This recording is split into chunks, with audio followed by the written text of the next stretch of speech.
Israeli পণ্য boycott করতে হবে এটা।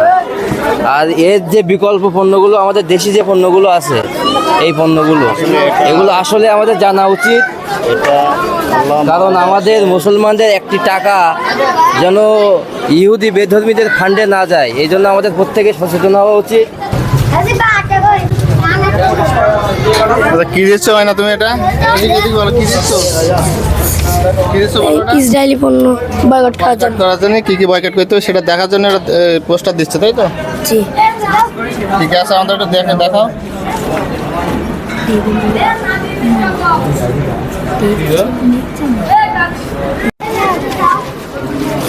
কি করবি দেখি?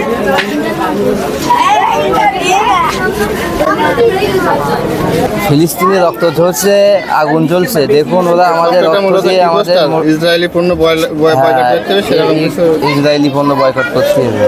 কি বয়কট করতে হবে তার বিকল্প কিছু এই সমস্ত আশেপাশের মূর্খ লোকজন এইগুলো একটু সাইডে জানতো ভাই, এটা মূলত এটা হচ্ছে ইসরায়েলি পণ্য বয়কট করতে হবে এটা।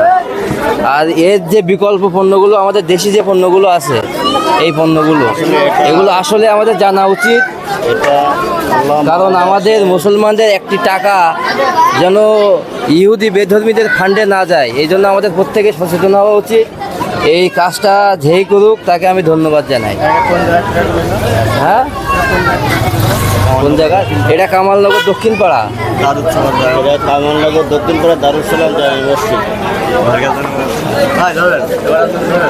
আসলে আলহামদুলিল্লাহ, আল্লাহ পাকের মেহেরবানি যে আল্লামা মামুনুল হক সাহেব সমস্ত বাংলাদেশে যে একটা লিফলেট ছাপাইয়া সব জায়গায় বিতরণ করেছে, এগুলো আসলে সবারই পড়া উচিত। আর এইগুলো আসলে আমাদের বয়কট করা উচিত, দেশি যে পণ্যগুলো আমাদের ব্যবহার করা উচিত। আর ভাই, আসলে আমরা ফিলিস্তিনের জন্য সবাই অন্তরস্থল থেকে দোয়া করি, আল্লাহর জন্য তাদেরকে হেফাজত করুক। আর যারা তাদেরকে এরকম নির্যাতন, তাদেরকে এরকম ছোট শিশুদের বাচ্চাদেরকে এরকম বিভিন্নভাবে একের পর এক হত্যা করতেছে, আল্লাহ তাআলা তাদের যে গজব নাযিল করুক তাদের উপরে।